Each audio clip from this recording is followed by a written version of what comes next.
I'm Hello. I'm so excited to have with me Tony Martignetti for a really known leadership coach with a best-selling book, Campfire Lessons for Leaders, the book in which actually I featured with one of the stories. So I Mhm. known Tony for many years, and Tony is the man who makes a big impact with his podcast, with his book, with his leadership, with his actually really impactful TED talk that went viral. So, Tony, thank you for being here. Oh, I'm so grateful to be here, Tatiana. It's going to be a great conversation, and I'm looking forward to just spending some time and talking about this topic of intensity. It's going to be interesting. I know exactly. And as we met before our life, you told me you have been called intense in your life. So tell me Mm. more about that. What does it actually mean to you?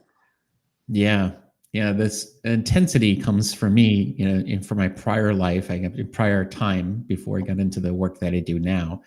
When I was in corporate, in managing people, I was always very driven, as a leader, wanting to make an impact and wanting to do the right things. And sometimes I was seen as intense because I had, this action orientation. I always used to say to myself that I say now that I was addicted to doing. I was always doing Mhm. because I felt like I had to keep on going, going, going to prove myself. And sometimes I felt like that high expectation I had of myself was also, seeped out into other people, like feeling like I had that high expectation for them, and probably Mhm. rightfully so. Um, Now I know differently. Well, it is interesting, because of course the drive and ability to focus is important feature of intensity. Yeah, And you see, and I believe intensity by itself is not good or bad. It's a yeah. certain energy that is present. Hmm. And that energy that is actually very impactful on others, Yeah. and actually it brings with itself responsibility. Mm, it's beautiful. So you see, for yeah, Yeah, I what mean, comes. there's something about that, which is to say, people used to always see me as someone with a lot of excitement and energy, and maybe that intensity could drive some people away, but it also had some positive sides to it, which is say, if you want to energize a group and get people going, there's someone like me who could do that, could get groups together, bring people together. And so I have that plus side of bringing, energy to a group, but Mhm. also, the dark side of that is just like I said earlier, this sense of like, because of the intensity, it could propel people. Mm-hmm. So yes, and you're highlighting a super important point. It's an ability to bring this energy to the group and really excite and influence people to join you on a journey towards the purpose, towards the impact. Yeah. And as we started the conversation, you mentioned something that when you spoke about it more like in the shadow sides, you said sometimes it came from the place of trying to prove yourself. Yes. Yes. And this is for me is this distinction as well. If I look at intensity, intensity definitely consists of purpose, Mm. ability to connect really to the purpose, then energy, energetic impact on self and others, Mm. and actually this deep self-trust. Yeah. So when we're in self-trust, then and connected to purpose, then it drives us towards healthy intensity. So which one out of those three components would you like to explore further? So purpose, energy, or self-trust? Yeah, I think maybe we'll start with purpose, because I think that's a good place to go from, because I think purpose is one area where, um, you know if you don't have that sense of purpose on where you're headed, it can start to be a challenge. So how does for you, when you observe your life and you always purpose-driven man, when when do you feel you are able to channel that strong energy and ability to excite the group through connection with your purpose, and when it switches to a little bit more toxic version? Yeah. When, especially when it comes to group dynamics, when I know that that a team has a big mission or a big thing that they're up to, and I'm part of that mission, and I know that the current team or the group that we're working with has come to a place where they're losing the color of what's going on. They're losing the flavor of, hey, where are we? How can we move forward? And they need someone to just kind of like take the reins and just like get them going, take some action to catalyze them forward.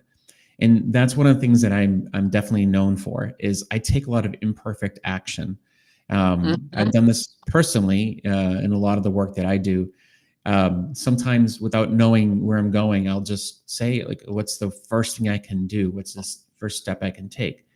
And that's what sometimes a group needs, is they need someone to be able to say, hey, we may not have all a clear vision of where we're going, but let's just take a step.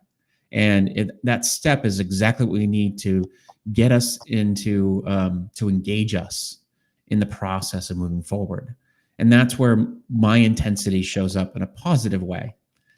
The challenge, I guess from the toxic intensity comes in a place where sometimes I'm in a group or part of a team that feels as though I may not fully understand where we're headed or know the dynamics of the team, and you move too quickly and they're not ready. And that is something that can be really hard. My desire to move quick, my desire to get them in action could have a misstep.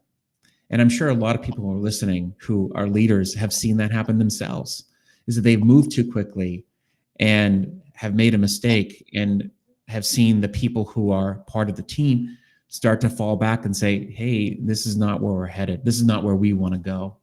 So it takes a delicate dance, a balance to really understand, am I aligned with the purpose of what this group is?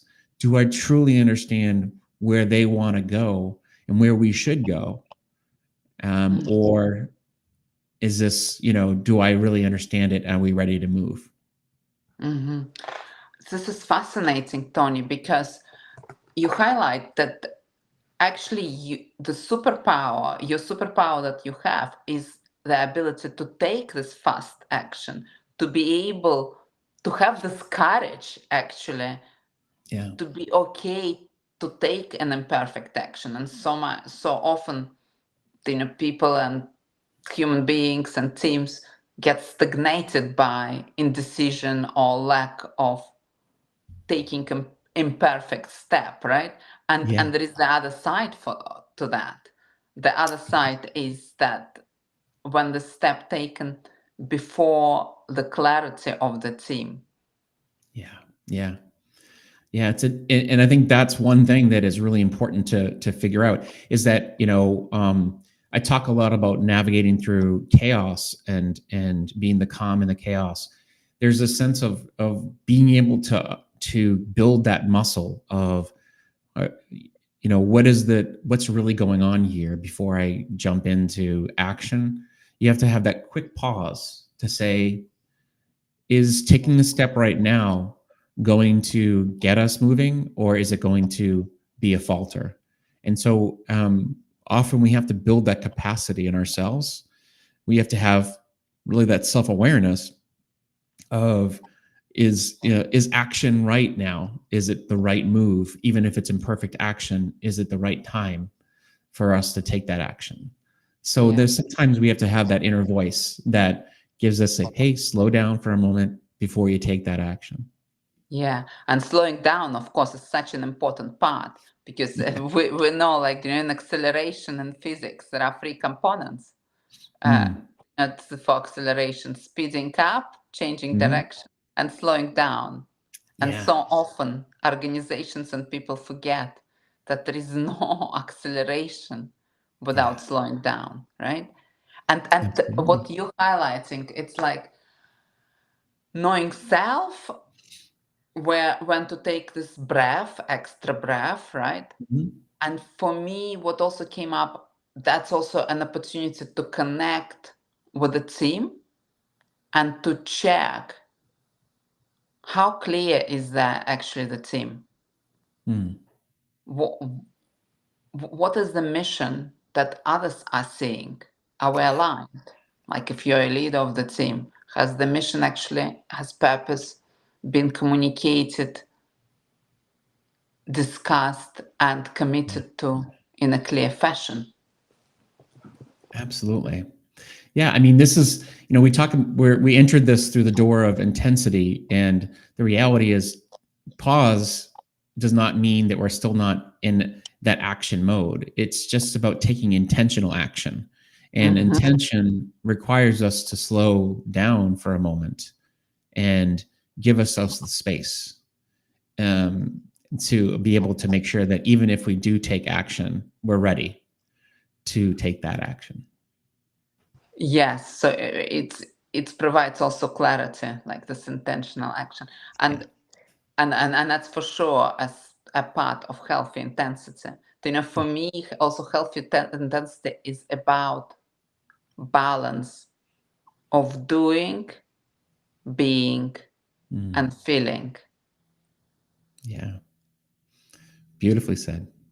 So I wonder, and another thing, because you have this ability to go into action and be okay with imperfection, and that's very important, right? So because Mm. that's the only way how we can make progress.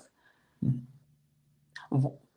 If you think of the situations in your life where you think you might have slipped into toxic intensity by acting too fast, what is the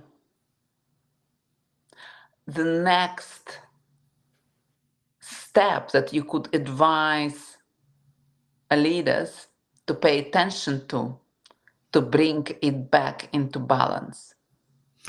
Yeah, it's a great question. And I think the first thing I would start with is before you start to maybe apologize or, kind of go to the team and say, hey, sorry, is first reconcile with yourself. Um, get okay with yourself. Understanding, okay, what happened here? Why did it go south?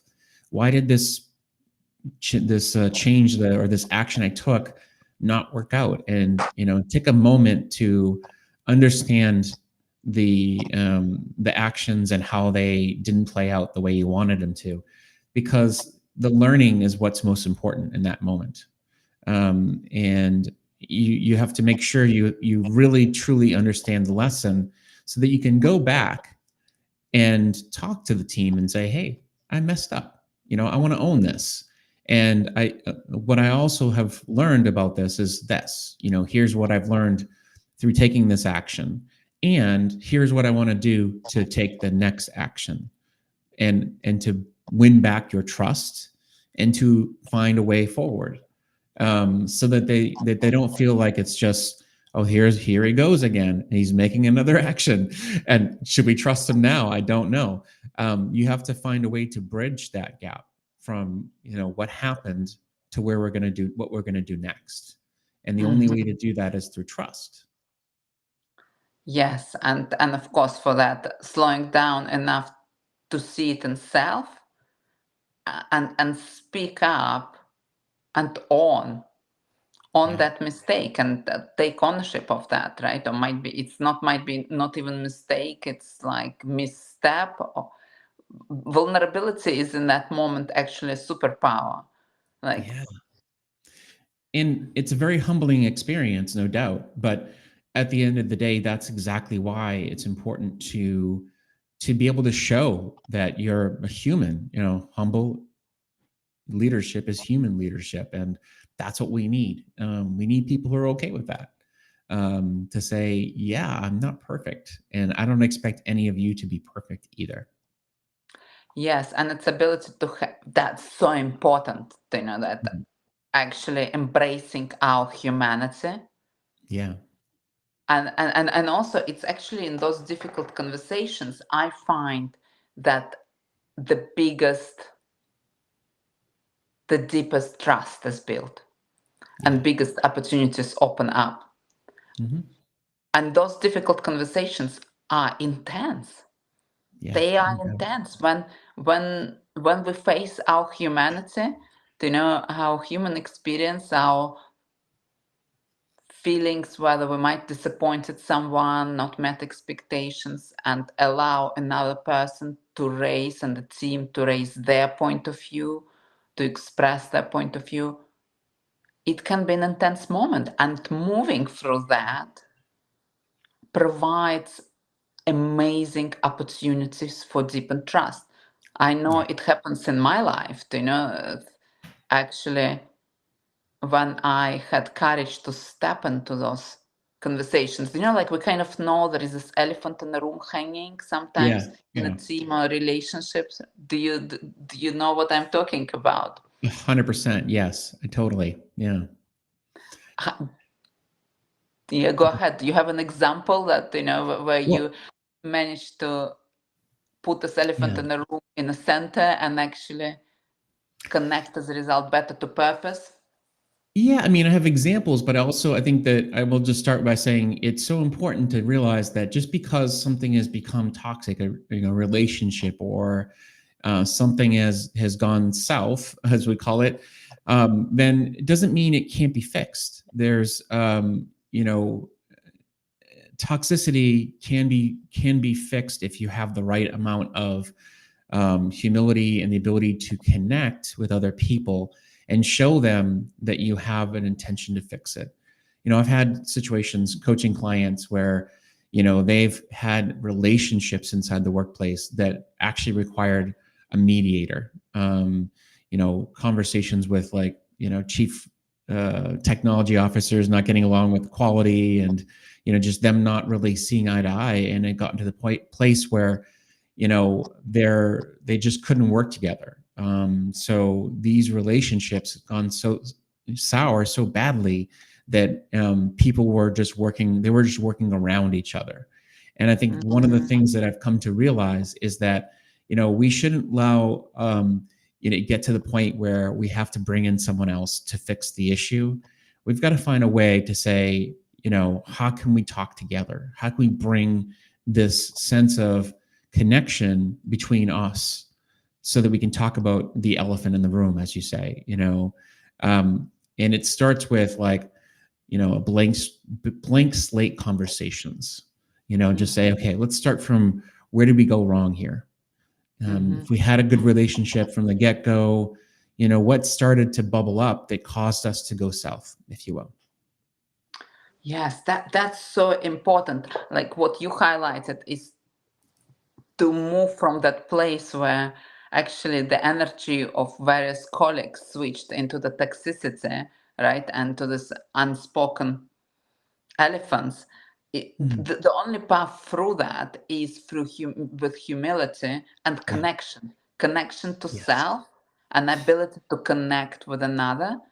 And actually, as I like this, starting with a blank page. Okay, Mm. and it's also, for me, it's also taking 100% responsibility on both sides, Yeah. Yeah. because it's like so often it goes in a situation when we try to prove ourselves, and that's where it comes, like, I'm trying to prove myself that I'm like, and actually there is this self-doubt creeps in, and that's why there is a need to prove, and that's an act of war. And how to Yeah. shift beyond that, so how to shift to this purpose, as you mentioned. So how did you manage to help two leaders, or might be several leaders, communicate in a way that they managed to get through that and get to connection with each other and with their mutual mission? Yeah. First of all, it's about misdirection. It's misdirection is really about, like, instead of talking about the elephant first, start by what are the things they agree on? What are the things that they know about each other that they can come together and have some sense of, civil conversation around that thing, and that starts the bonding there. This sense of, okay, you're a human person who just happens to be, in the same company as I am, and we're, just having a civil conversation around that. And as we then move towards the more toxic or challenging situation, it's really about, like, having them share without interruption their stance, and know that, what's going to happen is there's going to be rebuttal. There's going to be a place where someone's going to come in and say, hey, that I don't agree with that, or hey, that doesn't make sense to me. But allowing them to have their say, and then say that at the end of the day, we're going to see if we can find a bridge between the two and see how we can compromise. We don't have to necessarily agree on everything, but what we can do is we can at least be civil. And I think that's the whole idea behind this, is to find civility and a way to compromise with each other. And I think the three things I always think about in these conversations is, how can we connect? How can we be curious? And how can we have compassion?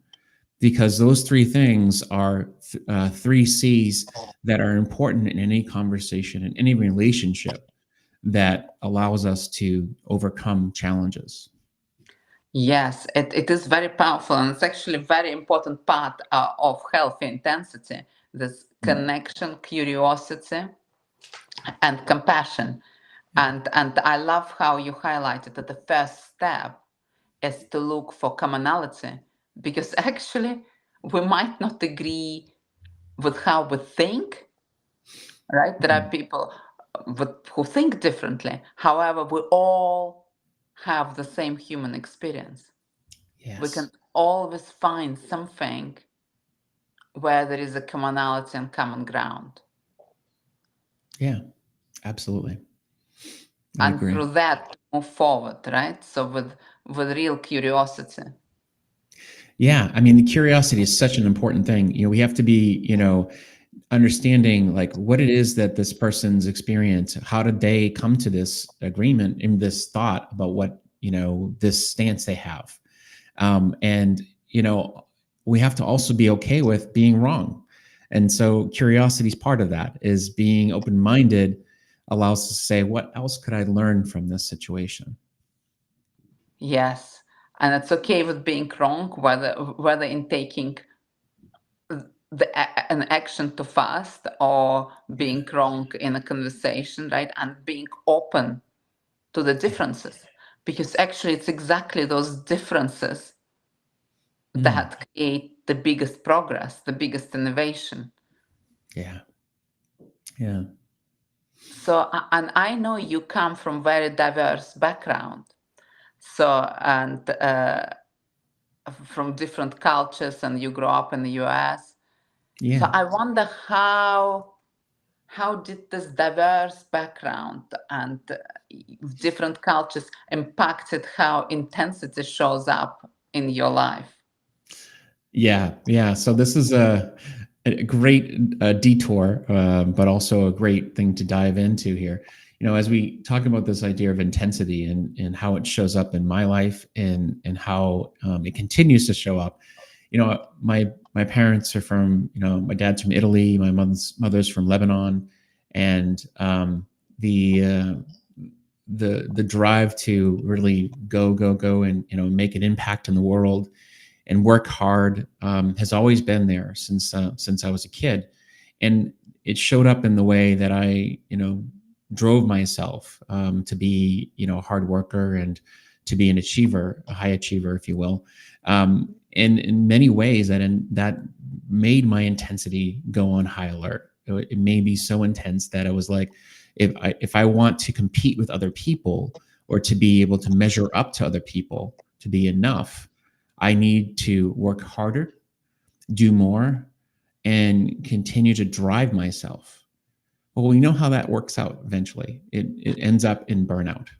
And I think that's the problem with intensities. It can be, that's the dark side of having that mentality. We know hard work is good, but we know there's got to be an off switch. We need to know when it's not serving us.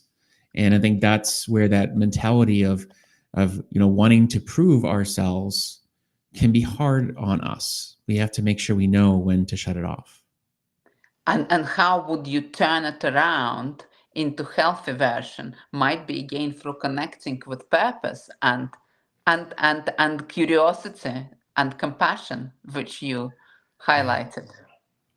You're so right. I mean, I think part of it is just that, is this understanding, when have I given up all of the things that I care about in the pursuit of the things that are like, maybe it's the work that has gotten in the way of everything else.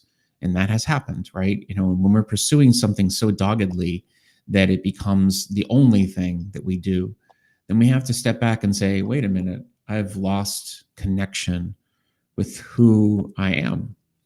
And that is where my intensity has gotten in the way. And I need to step back and slow down and say, okay, what do I need to do now to put my effort and energy in the right direction?